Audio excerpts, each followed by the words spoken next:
All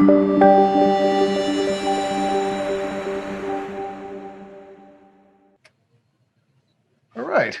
Hi, everybody. Martin Burns here, RNN Editor-in-Chief, with our good friend George LaRocque, a contributor to RNN and a good friend of myself and the company and the industry, talking about his latest work, his look back at, well, all of 2020's investment activity and the hootenanny that ensued all around it too, I guess a little bit as far as what influenced the money and why it went where it did. So it's always fun to look at. I love the quarterly reviews you do, but the annual is a big treat to kind of dive into. So we wanted to talk to you today a bit about what you're seeing, your high levels, what to pay attention to, what you see coming, and then we'll probably meander off into some random conversations that are relevant to what's happening in TA right now, because there's a lot going on. So all that said, welcome to the program, George. Good to see you again. Thanks, Martin. It's good to be here. I love your library. Thank you. It's the RNN Library of Solitude. There's the RNN logo right there. Thank you. Speaking of RNN and logos, you have a new name and logo yourself. You've rebranded as WorkTech. You were HR Wins before this. Now you're WorkTech. Yeah, that's right. And it was time. It was time. The HR Wins was coined at a time when that was sort of in the zeitgeist, the winning thing and the wins sort of thing. And I think as the market's evolved, and I've always said that HR needs to become the business of getting work done. Mm-hmm. And the category's been evolving no matter where you look at it, from recruiting to core HR or employee experience to more employee-focused and really work-focused. So that's where I ended up. No, it's a great brand, and I think it makes a lot of sense. It's the tools that enable and the process of delight is kind of what I'm always looking for recruiters, right? Or vice versa, interchangeable. And your views your insights are always deep along that area too. And you definitely see a lot more than simply the recruiting. That's a big focus for recruiting, obviously, but you're also looking at HR in general, how folks actually work, L&D systems, pieces like that. And to my mind, there's this journey happening where we're seeing more and more where talent acquisition and talent management leadership, at least, is becoming one person. And I think, I'm hoping that the walls between the systems are going to collapse a little bit, and the process and the integrations and that handoff from recruiting to management of people is going to be a little bit more of a Venn diagram versus a wall with a door in it, because that's what it feels like quite often now. It's good that you say that, because I think for a while, I would say 6 or 7 years ago, I would have said from a category perspective, things are falling in on each other, right? Like, where does talent acquisition stop and talent management begin? But now I'm actually seeing, if you think about, upskilling or reskilling or internal mobility or onboarding and engagement, and how all of these things reach way into the recruiting side, I'm seeing, learning start to show up on job boards. I'm seeing, skills and ownership of, so that profile and that actual internal movement start to show up with recruiting. The whole internal mobility thing is still, I think, really early, and it's sort of like the onboarding conversation. If you like, onboarding was always the hot potato. Like, no, it's over there in talent management or HR. No, recruiting should have it. Where's the handoff? Yeah. Sure. Yeah. And it depends culturally on how you view it and the teams, how they view it. But it's, I think it is starting to become a little bit more of a continuum and less siloed. Yeah, I'd agree with that too. And I think there's this, and it was good you mentioned sort of the investment in these sort of nascent systems that we weren't really paying attention to up until last year. And the sort of shock to the system that came in and really accelerated and decelerated different categories that would have been surprising a year earlier if you said in 2020 you'll be seeing money going in here and resources going here and focus here in terms of process and evolution. most folks would have said, what are you talking about? Onboarding systems, assessments are interesting, but are they great? And video interviewing, what's the big deal with it? Then it was becoming commoditized, and all of a sudden, this sort of shift happened. And I'm curious, did you see that happen in the data? I'll confess, I read the report, so I can answer the questions, but I want to get it out there too. What did you? Well, thanks. It's weird. I read things in advance, but which ones were you seeing? Because I was seeing some pieces that I thought were interesting, and obviously one thing that stood out was Q4 was the second biggest quarter for HR tech investments since you've started tracking this, which is, considering we're in a pandemic, is interesting. Yeah. What was getting all the money? Yeah.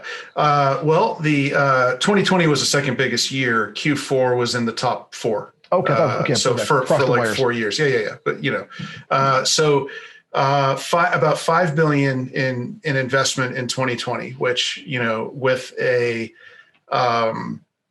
looking back in hindsight, it's easy to look back and say, well, of course, because, things shifted and investors were, interested in the trends, and this market's really hot, and when employers have a need and vendors have a solution. But I don't think anybody, when the pandemic really became clear this was going to be a long-term thing, I don't think any of us thought we would end up at 5 billion. I think we thought we'd get some of the deals that were already in process out and things would slow down.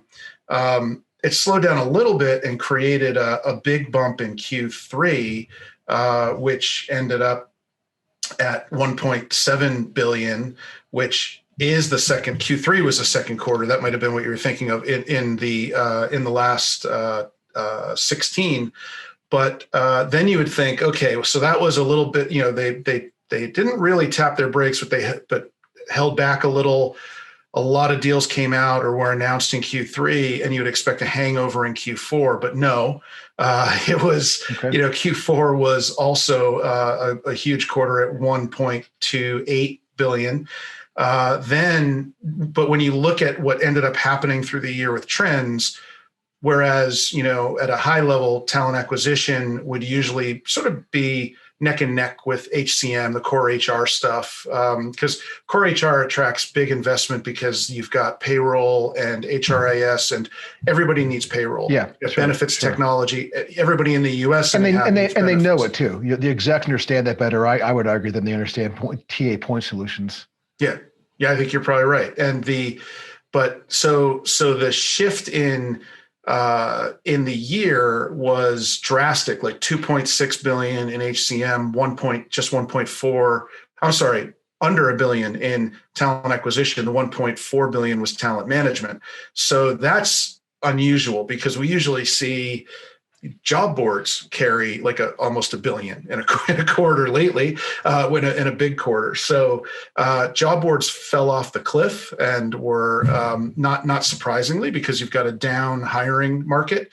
And the categories that were huge were collaboration and communication. So anything to get teams to work better together, to get individuals into projects, did really well. Learning was big, and wellness. So those are sort of if you think about what's been happening, the need to pull people in, the need to engage people in learning, and then the concerns about mental wellness, physical wellness, just well-being overall through the pandemic. Investors, raced there. Now, another trend that I saw that you'll appreciate is that a lot of the early deals that we saw, and even some of the later deals that were positioned around these trends, was really just messaging. Like, there's really nothing about the tools that I can see that make you better in a remote or distributed work environment.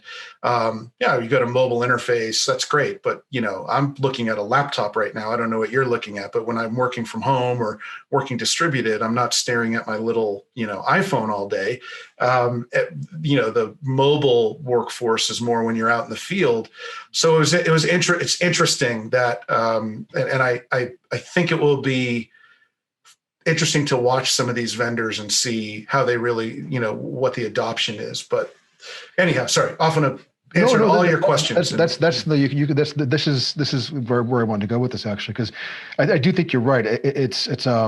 There was a sense I had, at least from this past year, and then reading your report, I saw a bit of this too, where there was a bit of spaghetti at the wall, where investors basically needed to put their money somewhere. They knew there was a need for these tools, and and which is normal. That's why it's venture. You're gonna try and take a gamble. But occasionally I saw things happening where I just didn't quite understand why the investment got that high that quickly. And I'm not gonna name names, but there were some significant numbers I saw where I thought, I'm not quite sure that is a fully thought out investment number. Like, some of the money is probably warranted, but it seemed like there was a little extra that was not warranted for what they were providing. Is that a nice way of dancing around things? Yeah, I think, we've had, I think that's been a trend for a while. That's fair. Some of the deals are just getting, bigger and bigger. And I think in the year we had 11 mega rounds, which were, that means they're over, 100 million. That's a massive, that's a huge round of capital, and crazy. Yeah, and there were some deals in talent acquisition that saw that, and it's raising the most money isn't always the smartest money. It isn't always, it's not a race to see who can raise more money. Sometimes, right? Because the pressure to spend it is insane.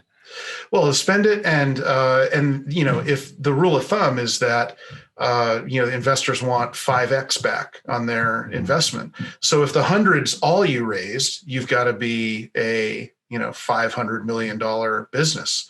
Half a unicorn. Yeah. To go from like a Series A, if that's when you're raising it, if it's a massive Series A or even Series B, to 500, right? It's very difficult, especially in our space. And I think it's, there are a few unicorns now. If you've raised 200, the rule of thumb 5x. Not that you're not limited to that. You can be valued. Your valuation can be based on a multiple that's greater than 5. But if you stick to that rule of thumb, it's a lot of pressure. You start to lose control you're basically selling your business, if you will. If you don't have 51%, then you don't own it. And it's there's the outside pressure when you're raising that much money can sometimes lead to things like putting the customer, putting the product focus, the employee focus maybe to the side while chasing the business model, which sometimes doesn't end up in the right place. I think, without picking on anyone, there are probably a few vendors out there living that dance right now. Sure. I mean, it's tough. It's you wind up. You could, worst case, you lose control. I mean, like your exec control over your own organization, and watch your investors come in and put a whole new team in and a board around you, or just push you out.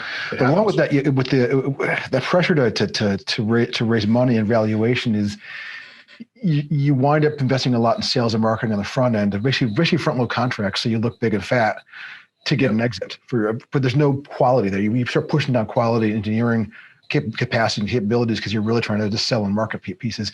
And engineering winds up taking direction from marketing, and product is taking direction from marketing and sales, which is not what you typically want to do. If you're being strategic and planful, is my thought, Right. But I'm crazy like that. So I can see that happening. And I'm really curious, when's the last big exit we saw in talent acquisition technology that would warrant a unicorn level status and investment? I mean, LinkedIn. Yeah, LinkedIn was big, but even that was below their expectations. Yeah, you probably know a little more on that than I do, but I mean, LinkedIn was big. There have been a lot of small acquisitions, right? There's been a lot of vendor consolidation but we haven't seen, to your point, like a LinkedIn, or we've seen iCIMS gobble up a couple shops to extend their product, but Yeah, no, that's a really good point. It also prices you out of the market from that perspective, right? Exactly. Like it's who actually wants to spend that much? So let's say you're a Workday and say, you know what, I can't figure recruiting out ATSs, and I'm not starting a rumor. I promise you, I'm just making this up right now. So don't go freaking out. But so it's about as valid as any prediction. So exactly. Let's hear it. Yeah. There we go. But if you're Workday, like who could buy iCIMS? It's going to be like Workday because they need a better ATS. Maybe they would look, but they don't acquire anyways typically, at least that scale, and they have seemed to not be inclined to doing that. But beyond that, who's going to want to buy an iCIMS? Yeah, maybe Microsoft.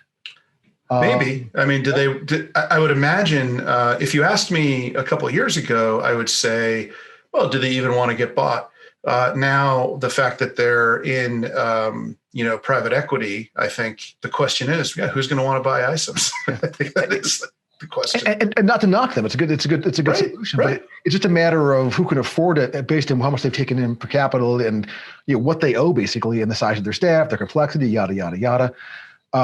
That's a large beast to swallow at a high price tag, versus building your own. So that's. But be safe because it's really this big ATS that could have a price tag on them. You think about the Taleo back in the day and the connected brass ring, et cetera. They have pretty good exits, but decent. I think relative to our industry, I should say at the time, relative to the industry at the time. Exactly. We just had Greenhouse, which was sort of a. The way when I was talking to Daniel Chait, the CEO, the way I was saying it's a really interesting deal because it's not like your standard private equity deal, although there's a growth investment piece which is $50 million, and the rest of the $500 million was to buy out all the shareholders. Right. So it's a huge stake coming from, was it TPG? Mm-hmm. And the way he put it was, it's a growth equity deal dressed up like a buyout, and it's in buyout clothing or something. And it's like, that's $500 million. That's not, LinkedIn scale exit, but it takes them and positions them now in a place, I think they're probably more attractive in as they move forward now in to some of the larger platforms from an acquisition perspective. Yeah, that's a good point. Actually, I hadn't thought about that one. And I do like the angle that TPG took because it's sort of a social good angle to that fund. What Daniel's been doing with Greenhouse has been since the beginning has been that diversity thing. That's really important to him. So I like that happened. I hope they have a good exit. I think but again, even though they're more attractive, it's still not a huge list of suitors. You're right. Yeah, you're right. You're right. I don't think that they're. I don't bring them up thinking that that's where they're headed quickly at all. I don't either, actually. I don't either, frankly. Yeah. I think you're more the structure of that deal and.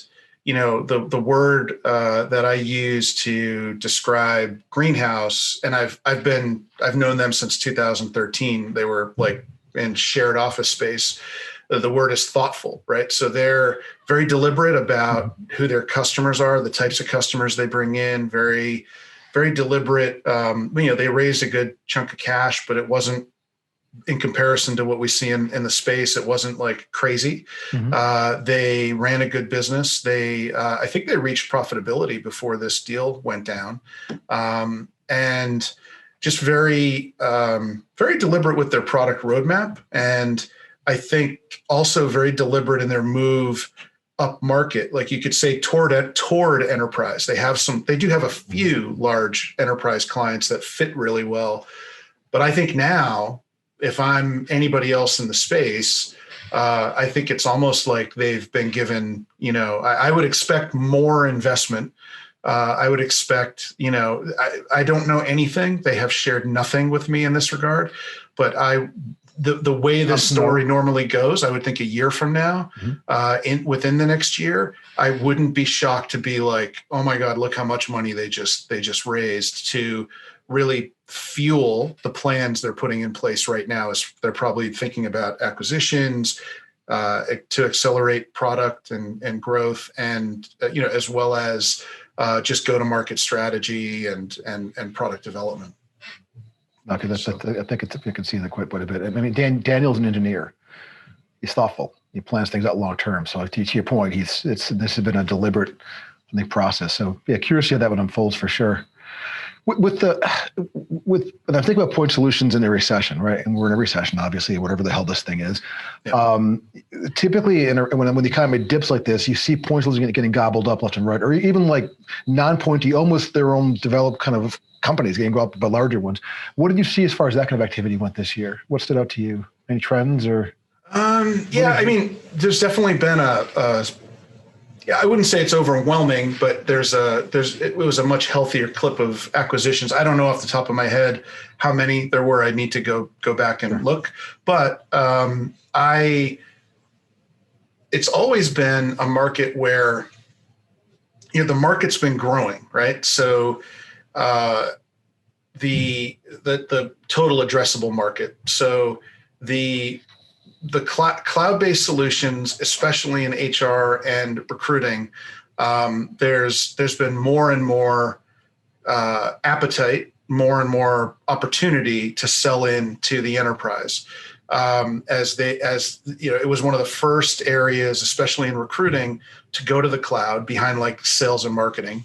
So if you think back to the late 90s, HR and recruiting were going to SaaS. Why? Because they didn't get the IT support. They needed a vendor who hosted the solution, where implementation was sort of off-site, and browser access. That was a big part. There was a big part of the value proposition back in the around 2000.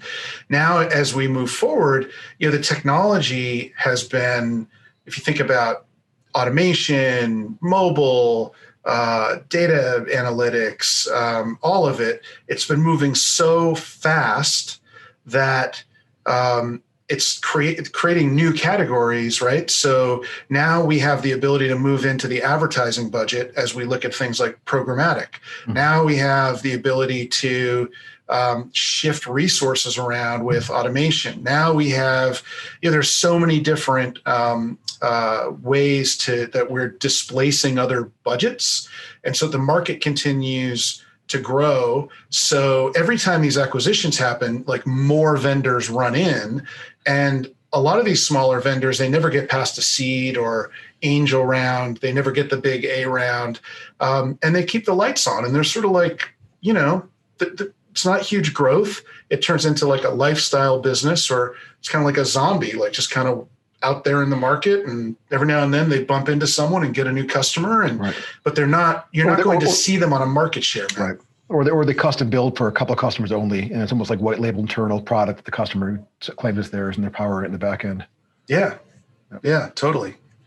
So I think you asked me about trends. I think we certainly saw last year, 2019 into 2020, there were a bunch of programmatic deals that happened, like Recruitix and some others.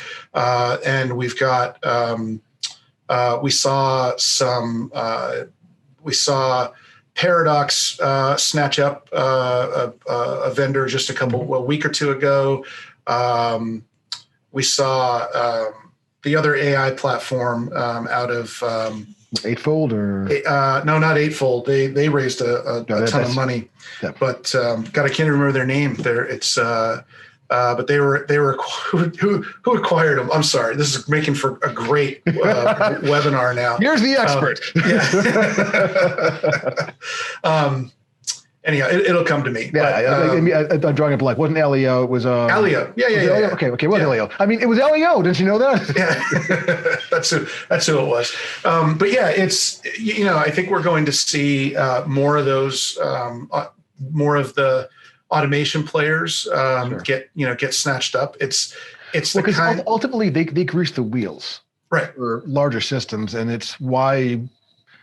Bring them in house and just integrate them is what I think makes more sense. So, okay. Yeah, I agree. And, Smart Recruiters bought a company. They made an AI, an automation acquisition. Now they've got Smart Job is their new product based on it. So we're starting to see that. So I think that's a trend that we're seeing. But there's a window because there isn't a platform player that isn't also investing internally in AI and automation. Right. So it'll be interesting to see what happens to like the Paradoxes and the Wade and Wendy's of the world. I think there will definitely end up being some best of breed players that stand out, that sort of stand alone in the category. But we'll probably see a few more. There's still a few platforms that haven't made those decisions. Workday hasn't done anything interesting in recruiting, and I don't know if they will. I don't know anything about their specific plans. They're a black box, man, when it comes to that. It's really interesting. It's either they don't care at all, or they're working on something really, really secret. Yeah, they've made a couple investments. They put money into Beamery, but they tend to. While they do that, they've also got a couple of partners in the recruitment marketing space that they work with. So it's interesting to think about where this will play out, and ultimately where the customer is going to take it, because they really define the playing field. What are they buying? What are they interested in?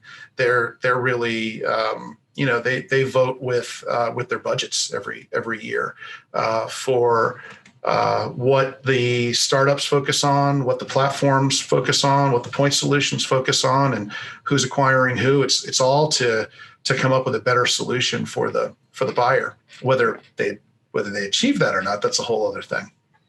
Did you see a large investments in D&I this past year? Sadly, no. Same here. I was hoping you did. Maybe I missed something, but okay. Yeah, no, D&I was like $9 million. Interesting, because that is when I talk to leaders of the space, who be large budget holders, global budgets and perspective, no matter where they are in the world. I talked to a bunch this past year. I talked to them all the time. That's top of mind. It's D&I, it's assessments, it's pieces like that. It's to your point, L&D kind of stuff, kind of that merger and onboarding. But D&I is one of the first. When you ask them what are your priorities, that's pretty much always in the list and quite up first. Yeah, I think there are a number of really big issues around why that category probably isn't getting as much attention and dollars as it should.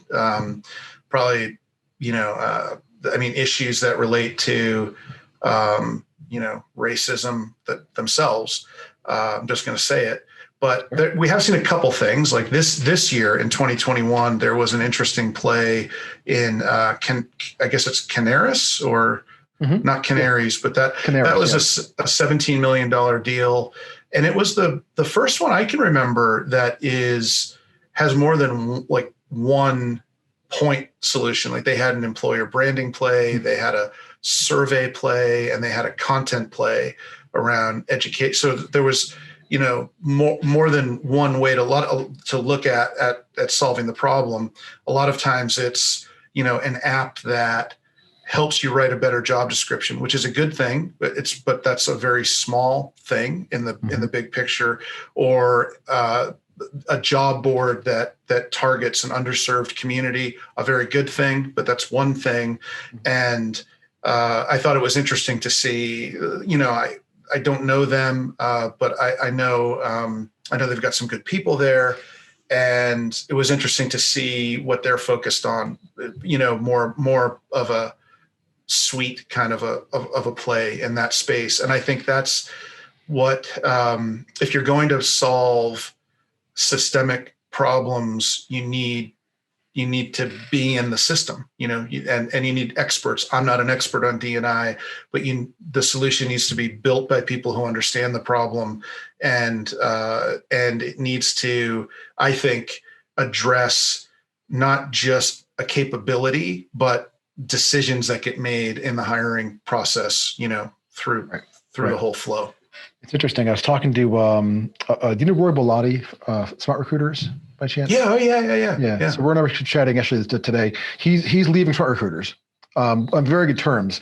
He's launching a global nonprofit. What he's been doing for the last year or so on the side, it's been really a passion, was Jobs for Lebanon, which is powered by Smart Recruiters, which doing great stuff. Because he's Lebanese, obviously, and he's trying to connect. For those who don't know what they're doing, they're trying to reconnect the diaspora of Lebanese who are around the world and have them help provide work for Lebanese who are looking for jobs, because Lebanon is such a tragic situation right now. So that's part of what they're doing, a lot more. And but there's also a coaching element. So if you hire somebody with Lebanese, how do you they assign a coach to make sure the person onboards properly and is functioning, and they have a check. And so if you're especially for kids and teens, and they're doing a lot of work with UNICEF in Lebanon. If you're 16, it's your first job, or you're 18, you never worked before because you're living literally in a box by a bombed up building. How do you get to work? What do you do? And your coach helps you with all those kind of pieces. So great stuff. What he's doing now is they're launching, it's called Jobs for Humanity. And it's going to be a lot, basically what they've been doing in Lebanon, but kind of larger, global, for different communities. And they're targeting, forgive me, refugees, single mothers, the blind, neurodivergent, and a few other categories, just to start, right, to kind of focus. And they have people who are all volunteering, who are passionate. They're also returning convicts, people who are basically returning to society from prison, and they're going to follow a similar approach, where they'll have coaches assigned, things like that, and partner with their clients. So, let's say they're working with Dell or in Ford, and Dell and Ford both have really great programs for hiring the autistic and managing them and helping them build career. Neurodivergent, it's not just autistic, the whole kind of category. So what they would do, working with a company like that, would be to partner with them and either train their employees to help these folks onboard and work, or lend them expertise from volunteers. So it's a new model he's working at. They actually may take VC funding for it. Because pure nonprofit's challenging, not pure VC, but it's called, I think, a benevolent corporation is what the phrase is. Essentially, it's the investors want to invest in companies that are doing good. They will make some level of money, but the expectation is not so much the profitability; it's more about the impact overall.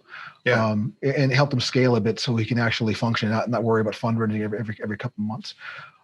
So I'll be doing a piece of that later on. But I thought was a cool approach, because to your point, it can't just be a job board. It's got to be integrated into a larger solution for these communities, if that makes sense. Right. Totally. Yeah. And I have to say, Smart Recruiters is, Jerome Turnick, the CEO, where I heard about that was at their last, I don't know if you can remember back this far, but there was a time when we used to get together physically, see each other in the same room. Yeah. Wait, people aren't flat? I thought it was flat and in a box.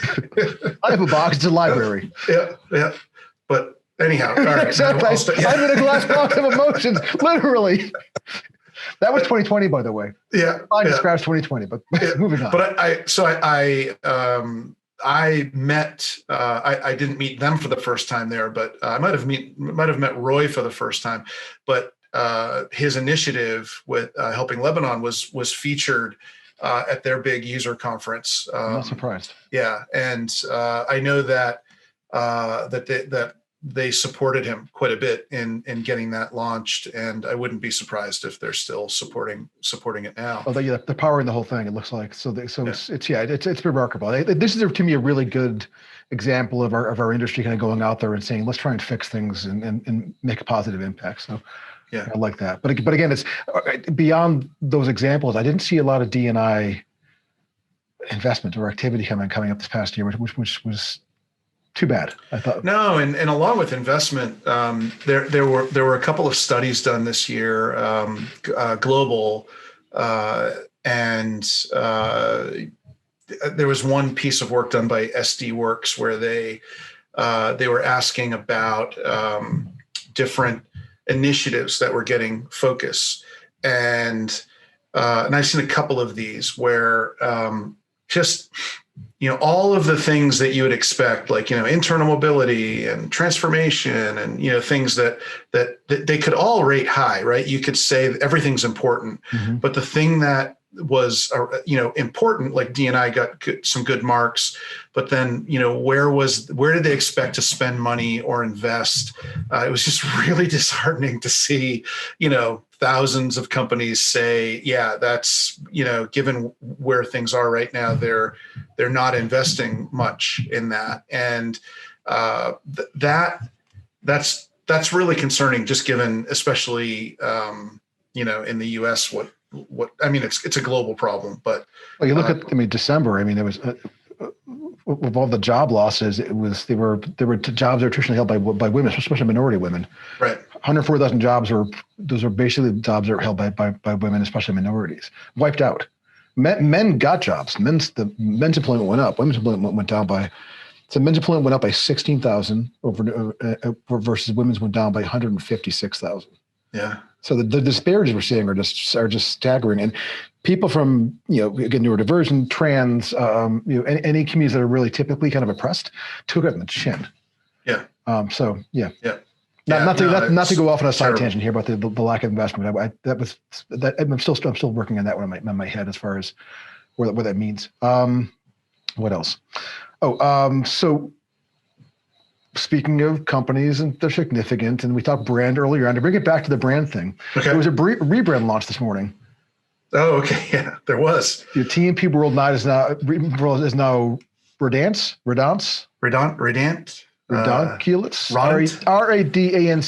is what they're calling it. Yeah. I'm trying to figure out and we were talking about this earlier before the call even, what drove it, right, to your point? Was it just they had 6, 7 different brands, they went under one roof, or what? And why didn't they just call it Collapse All and can keep TMP, which is a pretty well-known brand in the industry? What are your thoughts on that? Yeah, it was confusing to me at first. I saw it was sort of like, it wasn't leaked out. They formally did it, but it was like, I think the first place I saw it, I'm going to tell you, was RNN. I saw it first on RNN, and even your article was about. I was more like seeing it on like a nerd. Yeah. And I feel like whenever you move away from a brand that's so well known, there's got to be a really good reason behind it, right? Maybe maybe you need to get away from your brand, or if you're bringing all these companies, under one brand, a lot of that, bringing companies under one brand, you could keep the brand and solve it with messaging. You can rebrand and keep your name. You can put a lot of effort into your message and your the experience that your brand's giving a buyer out in the field. But yeah, it was a little confusing to me. I think there's the question to ask is, was it more confusing for a buyer to see TMP as an agency and as a tech provider and a service provider with different units, or is it more confusing now to learn a new name and what this means? I think that's where you'll see whether there's success. Yeah, it was a I'd say awkward rollout to an extent. Because when you went to tmpworldwide.com, it didn't mention Rebrands whatsoever. When you go to Rebrands.com, it said TMP Worldwide, not Rebrands. And I'm like, well, what if someone's over at TMP Worldwide? They're not going to know that. I'm assuming they didn't switch over cleanly or something.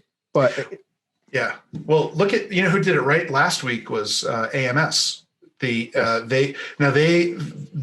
had a number of different divisions, a number of different brands, and what are they now? AMS. They're, and it's all about who they are and what they are, and there's a new look and a new feel, and it's about bringing everything under one umbrella, right? Under one message, one name. But I go way back. As I know you do too, in the hey. I won't say that you go back even further than I do, but anyhow, that'd be a lie. White hair, that's all. But in if you think about TMP, I don't. They're one of the vendors that I think, because they got really big on the agency side, they had acquired Monster, etc. there are always brands that people love to hate. And I don't know if the buyer out there, I don't know what kind of affinity that there is with TMP, but I thought it was an interesting move. It's got us talking about it. Yeah, no, it's fair. That's fair. So there's a bit of buzz that created right there. So there we go. Yeah.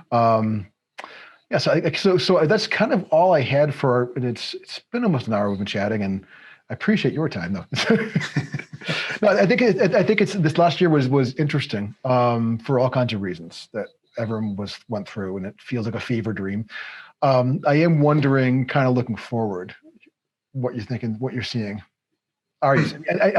That said, remember this time last year, if I asked you that question, you would have been totally wrong a week later. So, it's caveat emptor. Here, they're going to solve. But what do you think might be coming up? So I'm still of the mind that it's going to be a while before we get back to any real normalcy. I mean, that being said, there's a lot of anticipation as we're, every employer, every CHRO that I talk to is scenario planning the crap out of everything right now. What if the vaccines get everybody back to work by the end of the summer? What if they don't? What if employees don't want to go back to work? What if some do? What if some don't? What if somebody doesn't want a vaccine? What do I do? And I think and then how do we manage, business travel and everything? But I think there's no doubt that it's a more optimistic year than it was this time. Well, this time last year, I think we were still in the dark. Yeah. But we're more optimistic about this year probably than we were about 2020 once the pandemic hit. Right. So I'm seeing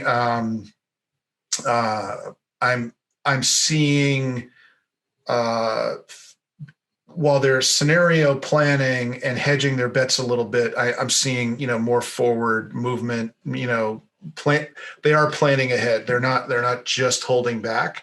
And I'm expecting at the halfway point of the year, I would expect we're still not traveling as much. We're still not face to face.